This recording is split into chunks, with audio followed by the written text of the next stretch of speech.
Welcome to National Parks Traveler, where we explore the national parks and the issues that involve them. When warm weather spreads across the national park system, many parks offer nightly gatherings around the campfire. The tradition of gathering around a flickering fire goes back thousands of years. Fire, after all, was a giver of light in the darkest of night and seen as offering safety from what might lurk about in the dark. This is Kurt Repenchek, your host at the National Parks Traveler. For the park visitor, nightly campfire gatherings are not about feeling safe from the darkness, but rather an opportunity to learn about the surrounding park landscape from a well-informed park ranger. Back in 1968, a National Park Service training brochure explained that the National Park Campfire provides an opportunity to weld the visitor's random experiences and impressions into an understanding and appreciation for the park's real values. Of course, there are a number of definitions and expectations for what constitutes a campfire story. Today, we're going to explore Campfire Stories, Tales from America's National Parks and Trails, a new release from Mountaineer's book. We'll be back in a minute with the editors of the book, Dave and Alyssa Q. The Blue Ridge Parkway Foundation is the primary nonprofit fundraising partner for the Blue Ridge Parkway. It is made up of people who have a deep love for this majestic road and want to ensure that its natural beauty and the experiences it offers endure for generations to come. You can show your appreciation at brpfoundation.org. Full of stunning photography and thought-provoking reads, Smoky's Life is a biannual magazine produced by Great Smoky Mountains Association. Members receive it free of charge each spring and fall, and it is available for purchase in retail stores throughout Great Smoky Mountains National Park and online at smokiesinformation.org.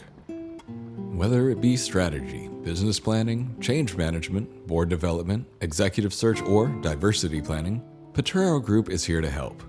They mix a depth of experience in the parks and land space with the breadth of best practices from other industries. For more information or to schedule a preliminary conversation, go to potrerogroup.com. P-O-T-R-E-R-O group.com. Welcome to the Traveler, Dave and Alyssa. It's great to have you here. Thanks. It's great to be here. Yeah, thanks for having us. So, before we get into this book, how do you guys define campfire stories? I mean, should they be scary stories, educational, informational, bonding? All of the above? None of the above? I would say all of the above. I would say we tend to shy away from the spooky, traditional, scary campfire story. For our book, what was really important to us was that the stories kind of represent the essence of place and helps you understand the national parks that you are traveling to, that you are taking away something about the features of the park, the people, the culture, the community. It is something that gathers you around the campfire to learn a little bit more about where you are. Dave, anything to add to that? Yeah, no, absolutely. All of those. And ultimately, we also want to make sure that they're fun, right? That they capture your imagination, that they engage, they make you so excited that you want to share it with somebody else. We would probably include more scary stories if we weren't such wimps. You know, we're a little nervous about listening to those around the darkness of the wilderness and the campfire. But ultimately, the book and the collection comes from us being curious about the place we're in. How the heck did it come about?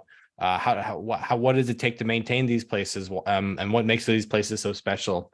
I think we were looking for stories that feed that curiosity, but ultimately not looking for historical texts either. I think there is a responsibility for a story to entertain that we are mindful of when we're picking the stories that ultimately make up the collection. The book we're discussing today is actually Volume 2. What approach did Volume 1 take? So Volume 1, we worked on in 2016, I believe. And Dave and I took about 6 months in total to travel around the U.S. to the 6 national parks it featured in Volume 1. we first set out to kind of play around, test out our process in Acadia National Park for a month prior to our bigger trip, just to make sure we were asking the right questions, we were going to the right places to find people or stories, to know if we wanted to do, workshops, listening sessions. I'm a design researcher professionally, so of course I wanted to over engineer it. And we learned a lot in that initial month living in Acadia, sleeping on the floor of a barn eventually because it got so cold mid-October on Mount Desert Island. And then we took what we learned and we boiled our process really down to a smaller set of questions and a simpler approach, so that when we hit the road that following May, we went around the country to the 5 remaining parks and lived out of our car in our tent, and we landed in a place, tried to learn as much as we could, find the sort of community connectors, people who knew a lot about each place, and started to really dive through all the libraries and archives within the national parks, and even old used bookstores around the communities, around the parks, and really leaned on existing text and stories and people that we were meeting, and writers or poets that they knew. And we were really working with existing text as we traveled through. Yeah. And I think what was important to us was that we were in those places for weeks at a time. We experienced them with our bodies. We talked to people about the place. We really got a good sense of what makes these places tick, both on the surface, what do the parks present themselves as, but what is it like to live in these places? What is it like to work around here? Trying to tell both stories, because ultimately the book is trying to tell the story of place. We're trying to capture the essence of place through a selection of stories and communicate that to the reader. And we felt like we needed to really experience that ourselves and become experts before we could authentically share that story of place. I will add, as we explored each place, we were probably in each park for about 2 weeks to a month. It just depended on the circumstances and our schedule. Themes really started emerging for us of what needed to be captured about each place. And as we moved through our conversations with people, it was really cool to be able to, interview a lobsterman and know that we had to go talk to Ed the boat builder because it represented a certain theme, and just hop in our car and go talk to that person. And our process for the first volume was we were sharing those themes as we were on the road, of what we were hearing and learning. And we were trying to find stories that really captured the essence of those themes, so that we felt like the stories reflected those parks fully and authentically. Understandably, I'd love to read about national parks, and I've got behind me this incredible personal collection of several hundred volumes of different park books, and among the collection are readers, if you will, the Grand Canyon reader, the Rocky Mountain reader, which they're collections of I guess I would call them more historical writings about the park. Pieces that have been written, maybe a decade ago, maybe 5 decades ago, or a century ago, that really try and convey that sense of place. You've taken a different approach with Volume 2 in that, for the most part, it's based in present day. Is that right?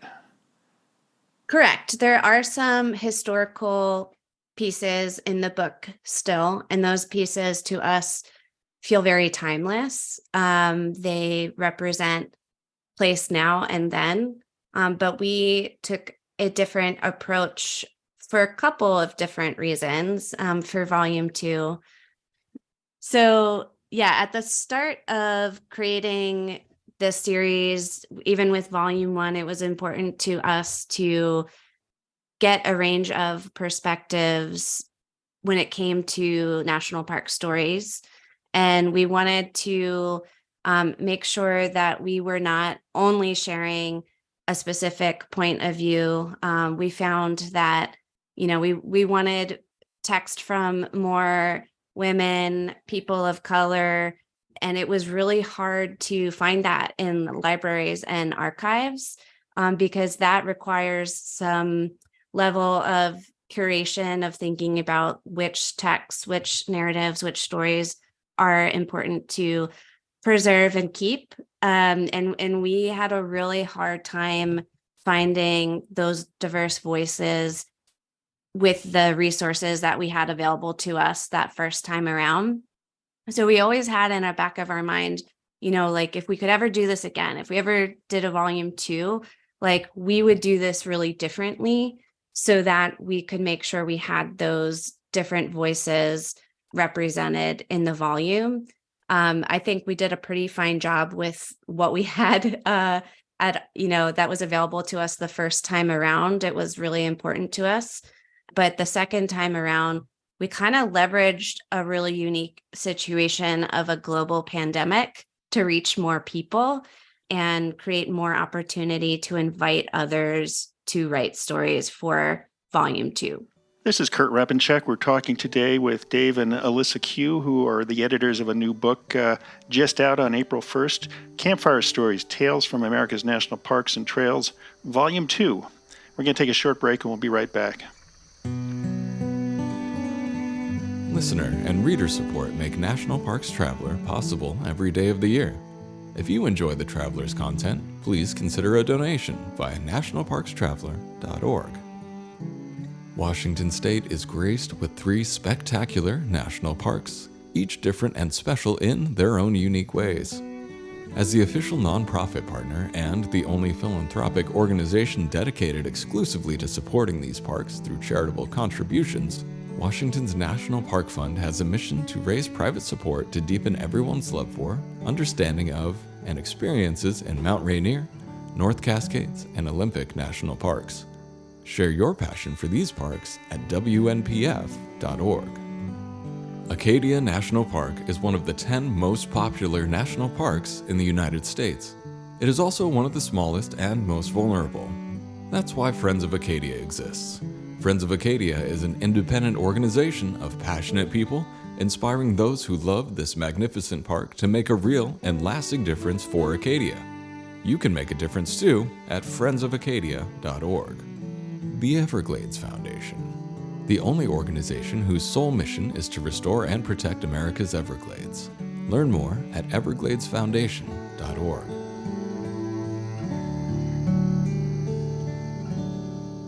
Okay, now I'm wondering, you've started out on this mission and you have the bigger picture of what you wanted this book to convey. How did you go about choosing the writers whose works appear in this volume?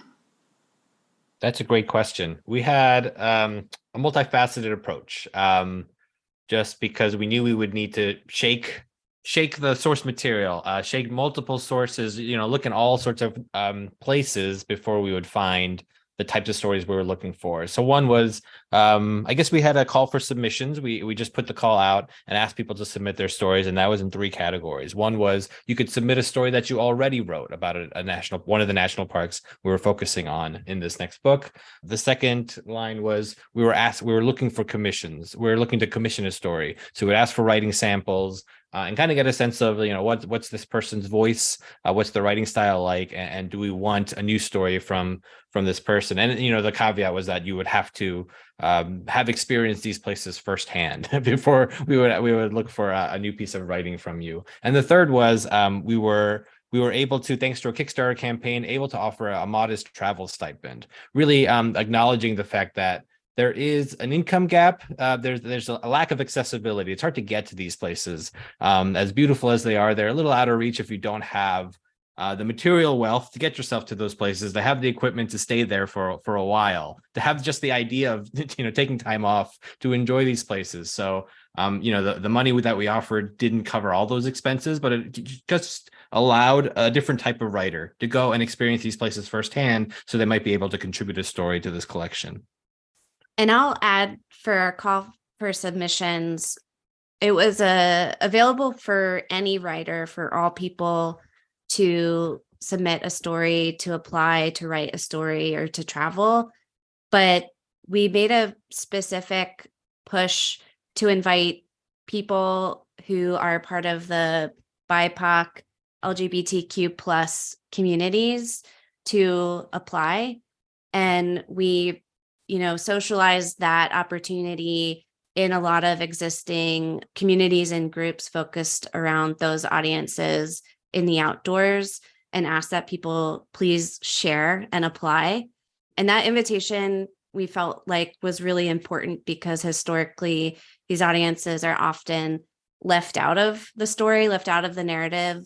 They're sort of marginalized in the outdoor space, and especially like environmental writing. And often I've observed, recently, when those diverse perspectives are brought in, they're often asked to provide their perspective as a person of color or LGBTQ, and their piece has to be about that.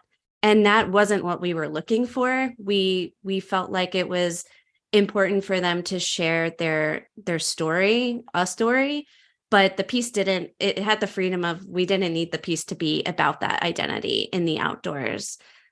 So that was a really important part of the process. Now, as you mentioned, bringing different viewpoints, different cultural perspectives into this book.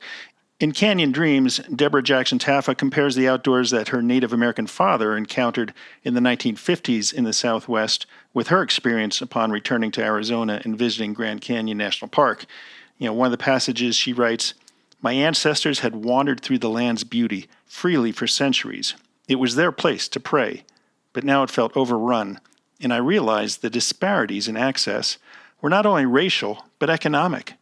My poorest cousins in Yuma would never be able to afford this place, but the prohibitive costs in Sedona transcended culture and race." I mean, it's very specific to the Grand Canyon, but there's probably lots of places across the national park system where you encounter that very same situation. Yeah, absolutely. And we really appreciated the perspective that Deborah brought to a kind of a complicated issue.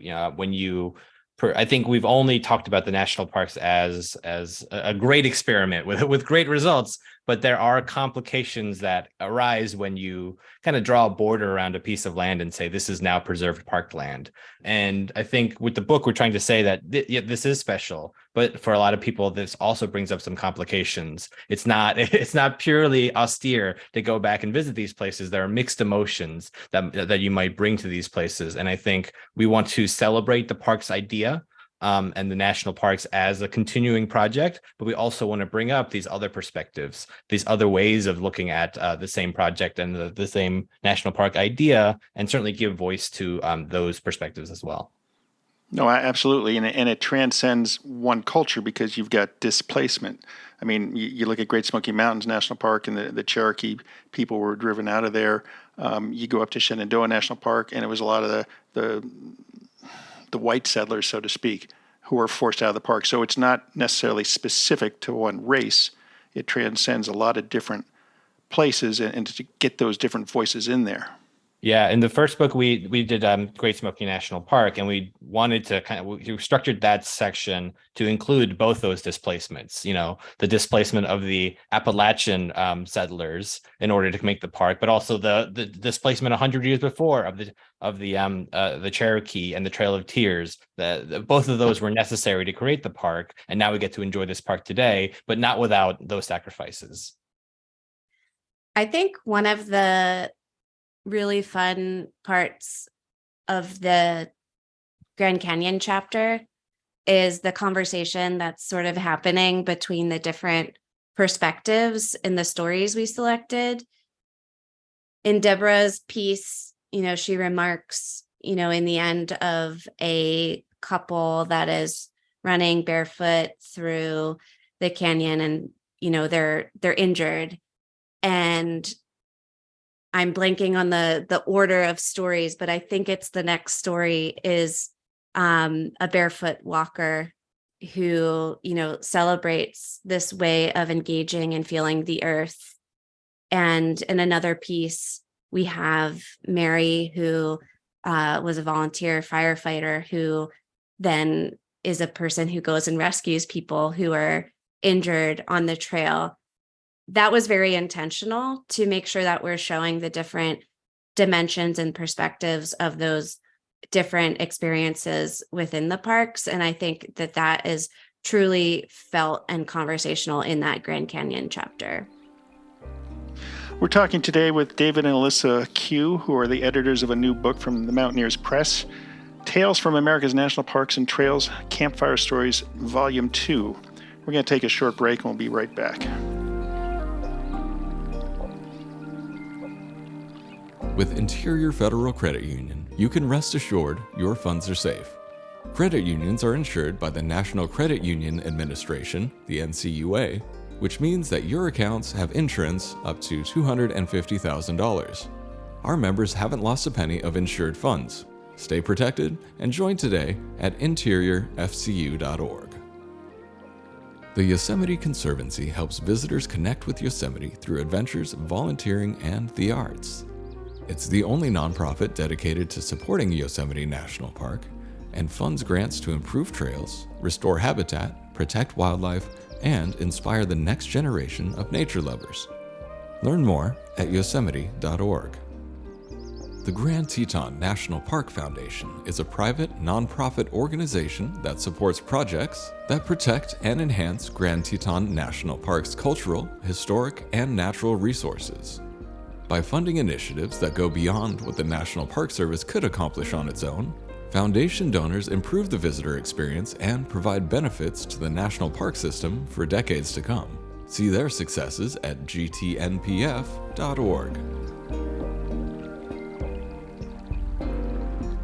Okay, we're back with Alyssa and David Q talking about this new book from the Mountaineers Press. Now, of course, just like you'll encounter different types of stories and approaches from National Park Campfire Talk to National Park Campfire Talk, readers of Campfire Stories Volume 2 will also encounter a rich variety of stories. For instance, in Living Jewels of the Everglades, Rachel Loria writes about small, colorful whorls, snails, and along the way takes us into the raw natural beauty of the park. I thought that was a really interesting. I mean, I've been to Everglades a couple times, and I never heard about these snails. And to focus on something so small and such a huge, diverse ecosystem was really unique. Yeah, and what Rachel does that's really special in that story is just take you into not only why the snails are special, but the long history that the snails and the what is it, the prize gathering of snails how that has shaped the park. It's something that you would completely miss if you spent one day in the Everglades and were just trying to hit the big spots, but something that has so deeply integrated into the landscape of that park. Were you able to delve deeply into those types of natural resource issues from different perspectives? For this volume, we really leaned on our writers to bring their experiences and expertise through their stories. When we worked on volume 1, we were able to allow our curiosities lead us to the next and learn a lot ourselves, since we did not do the traveling this time and really kind of skip that middleman step of talking to the experts or people who bring that knowledge around natural resources. We really relied heavily on our writers, and we learned a lot through our writers and their stories. It must have been quite the daunting proposition, because to sit there as an editor and, like you said, you haven't visited all these places for this edition, and to get all these different submissions in and trying to decide which ones go into the book. What a challenge. Yeah, I mean, a challenge, but also in ways almost easier, because it's when you, so as a researcher, I'm often, I'm loyal to every input that I'm hearing and the different themes I'm collecting, and all the information feels so precious and I have to share it all. And that's kind of a trap we fell into with volume 1, is that there's such rich information, so much that we took away. There really aren't enough pages in a reasonably sized book to include it all. And so it made it even more challenging, I think, as editors, when we had all the information, to look at stories critically and think, like, what would be engaging? What would ignite someone's imagination? about this place because we had all these rich conversations and experiences ourselves that it made it harder to extract ourselves from all that knowledge and think about what makes a good campfire story for this book. And to your point earlier, you have national park readers that have these historical texts, these fuller passages that explain natural resources and history. We're kind of going for a different audience here, like a more general audience. Maybe they're not national park, I don't want to call you like snobs, but they're not like, the people who are going to all the programming and talks, doing that kind of reading and research on their own. They might have a connection to national parks. They might love the outdoors, but like what's really going to hook a reader to want to learn even more? So I feel like when we approached volume 2, it was easier to look at pieces and kind of look at it through the eyes of our readers and our audience and the people that we know that are picking up the book and might not already be loyal national park fans, but are interested in outdoor writing and think like, is this going to catch them? Is this engaging, interesting enough?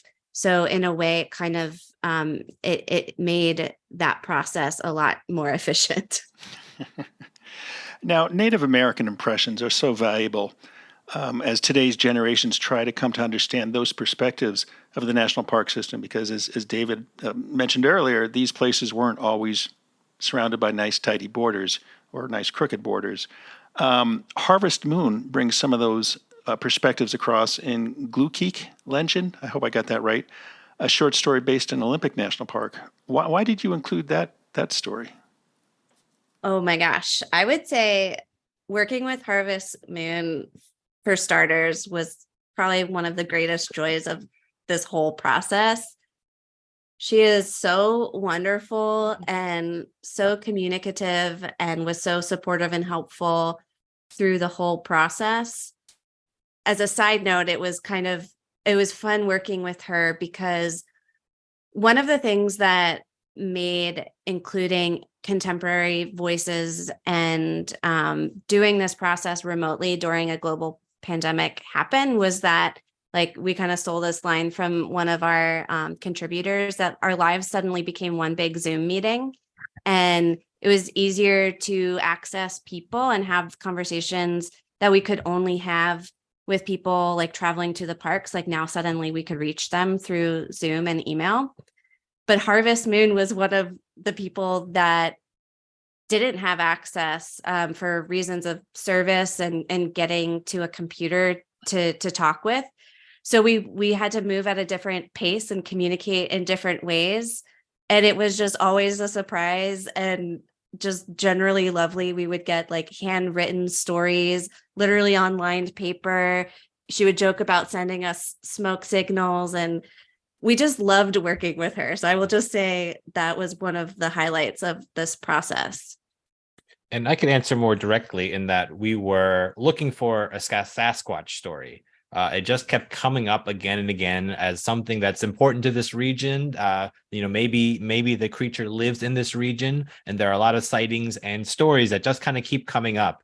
But everything we read, again, it kind of fell into the spooky, the spooky. We're trying to scare you. Watch out for Sasquatch while you're sleeping outside at night. It fell into that category. And I think for us, yes, we were looking for entertaining stories, but we're also looking for something that'll kind of communicate essence of place, give you a kernel of truth, so that you don't walk away from our collection with a bunch of tall tales and less of an understanding. And I think we were trying to find the right Sasquatch story. So when we came upon Harvest's work, it was incredible to realize that the Sasquatch legend not only is a kind of a white colonial story, but it also is part of the indigenous folklore as well.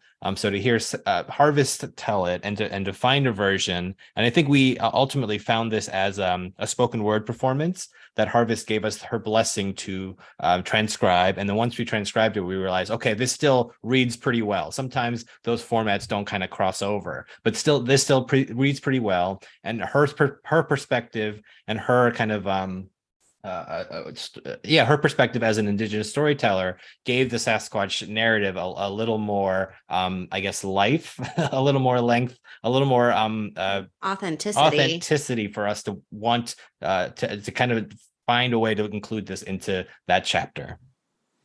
Another interesting story based in Olympic that I really enjoyed was from, I hope I get her name right, Anja Samanko, and her search for the 1 square inch, said to be the quietest spot in the United States. I think many of us constantly search for such a place when we enter a national park, no? Absolutely. I think that's why people go to national parks. But then you get there and you realize there's so much more to listen to. So much, you can't quite shut everything out the way you expected. But, the fact that there is this designated square inch of pure silence in the Olympic Park, I think there's a lot of interest, a lot of writing about it. And Anya's story is one that we ended up commissioning. She pitched to us that she would go and try to find this 1 square inch. And I won't reveal the end of the story, but I think we were excited to have someone kind of engage that's 1 square inch of silence that it captures so much of people's imagination that we for sure wanted to include somebody writing about that project. And one of the interesting things, and I hope I don't reveal the end of the story, was along the way as she's searching for this place of silence, she came across a sound that baffled even the seasonal park rangers there, which is, the conundrum. We're listening for silence. All of a sudden we hear this scary sound almost. And what is it? And I thought it was a nice touch. Yeah, we think of the wilderness as a quiet place, but if you know what you're listening for, it's raucous. There's a lot of communication that's happening. It's not as silent as it's silent in terms of the human-made noises, but in terms of the wilderness, there's still a lot going on if you just know how to look for it. Yeah. I was surprised by your inclusion of a piece by George Bird Grinnell from Glacier National Park. You touched a little bit earlier on why you went in search of such pieces, but could you explain why you picked Grinnell's piece on Glacier? I think so. A lot of the collection is looking for new voices, but we're also not ignoring the history of these places. We're actually doing a lot of our back end research is understanding, the historical tenets of where these places come from, the political machinations that allowed for these designations to happen. And very often, a lot of these original founders will have text in the 1900s. There's a lot of case making that happens for these parks. We needed to kind of get the country interested in the idea of a national park, which at the time was a foreign idea. So there is a lot of great writing about the justification for these places. But these are not without complications. I think George Bird Grinnell was a complicated figure. That history that he has some marks on his legacy that we found a piece of writing that really does a great job of making the case for Glacier National Park, and we included it because it does give you a great grounding. I think we use the first story in each chapter to kind of get someone situated. If you haven't visited the place, this is the text that's going to give you an overview, help you understand a little bit more about what the place that you're kind of emotionally opening up to. But we use our about the stories then to, give a full, clear-eyed view of who this person is, where this text comes from, why we liked it, but also what you should know as you're considering this text in 2023, right? Right, and those little explainers are at the end of each article. Should have mentioned that early on. Oh yeah, we have that's deliberate of us. We want the reader to engage with the piece first, as the author intended it, and then we will put a little bit of coloring, a little bit of context as to why we selected it, but also how it sits in the canon. Maybe a little detail about working with authors like this that you necessarily wouldn't have access to, but we certainly want these pieces to stand alone for the readers. Now, also somewhat unusual in the book are poems, such as "What Makes the Grizzlies Dance" by Sandra Alcacer, if I got that right. And let me just read one short section. June and finally snow peas sweeten the valley. High behind numinous meadows, ladybirds swarm, like huge lacquered fans from Hong Kong, like the serrated skirts of blown poppies, whole mountains turn red. And then the blue penstemon, grizzly bears swirl as they bag snags of color against their ragged mouths. I mean, such an evocative piece. I mean, and the poems really offer what I found to be a unique counterbalance to the longer stories, and they obviously challenge the poets to be as evocative as possible in a short amount of space. Yeah, I think in both volumes of the book, we really strive to have a variety of stories in length, but also type. In the first volume, we have songs and ballads and poetry. In this volume, we continued with that of different form of poetry and prose, in addition to the short stories and essays. And that's really to help the reader kind of, find what speaks to them, to offer different timing for if they do want to read these out loud at a campfire, to really help. I feel like poetry does a really amazing job at reframing and pushing you outside your comfort zone, pushing you outside the box, and just having that different perspective of place. And I think this piece in particular just really jumped out at us for those reasons. Okay, so I guess I'm wondering, Volume 2 is on its way to the bookstores and whatnot. Is there a Volume 3 coming up? We have not talked about this yet. It's a great question. I think the intention is that it is flexible enough to do a volume 3. Honestly, we didn't think a volume 2 would happen. We had kids after creating volume 1. I found out I was pregnant while we were on our big road trip for volume 1. We had that child and we've had another. And I was surprised that we got to a volume 2 with a newborn, but it kind of worked out that way, all being home in this great experiment of living through a pandemic that made it possible for us to do it without traveling.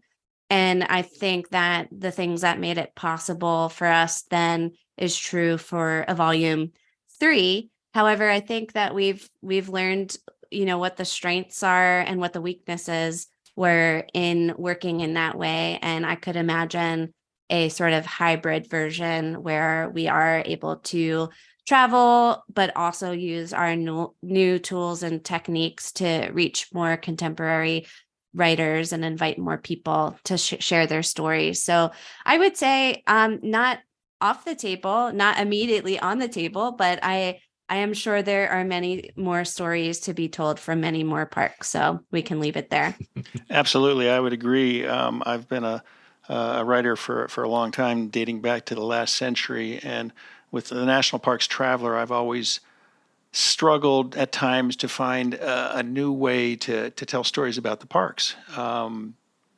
Just because, if you look at guidebooks, they're also largely cookie cutter in terms of here's the lodges, here are the trails, here are the restaurants, here's what you have to see, here's what you can go without.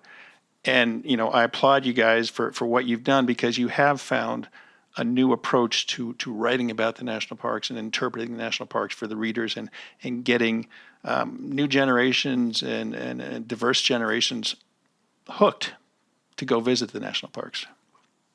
Yeah, I appreciate you saying that. I think that is definitely was our goal and our intention. And, I won't discount the value of traveling to those places ourselves. I think where maybe we struggled the most in the way that we approached volume 2 was creating connections with particular people or communities, and as specific as a lot of the indigenous communities in those areas. It's really important to build trust and a relationship. And that's just harder to do when you're remote and you're not physically there and in conversation. And in some parks, there are really vocal and established communities and ways of reaching people, younger generations of Indigenous people who are approaching it very similarly, trying to get the story out. And we had a lot of success there. But in some communities, we really struggled, and we feel like maybe in the next time around that there is that opportunity to travel and to listen to people's stories. Yeah. Well, there's lots of stories out there. Keep listening and bringing them to us. That's Alyssa and David Q. They're the editors of a new book from the Mountaineers Press, Campfire Stories, Tales from America's National Parks and Trails, Volume 2. It's available today. Thanks so much for joining me today. I really appreciate your time. Yeah, thank you, Kurt. Thanks for having us. That's our show for this week. We hope you enjoyed it. Next week, we're going to visit with the Travelers Emeritus Professor, Dr. Bob Janeski, to talk about units of the National Park System that once were, but are no longer.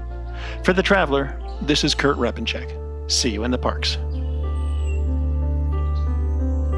The composers and musicians at Orange Tree Productions have created a unique collection known as the National Park Series that has grown to include more than 30 CD titles. Composed against the backdrop of a park's sounds of nature, these musical scores will connect you with these beautiful places and take you there, at least in your mind. This collection is the #1 selling National Park audio series in the world and provides the background music for National Parks Travelers podcasts. Visit them at orangetreeproductions.com. Editing and production work for the National Parks Traveler podcast is done by Splitbeard Productions. You can learn more about us at splitbeardproductions.com. National Parks Traveler is a 501c3 nonprofit media organization that provides daily editorial coverage of national parks and protected areas. Traveler's coverage is made possible by reader and listener donations. Visit us at nationalparkstraveler.org.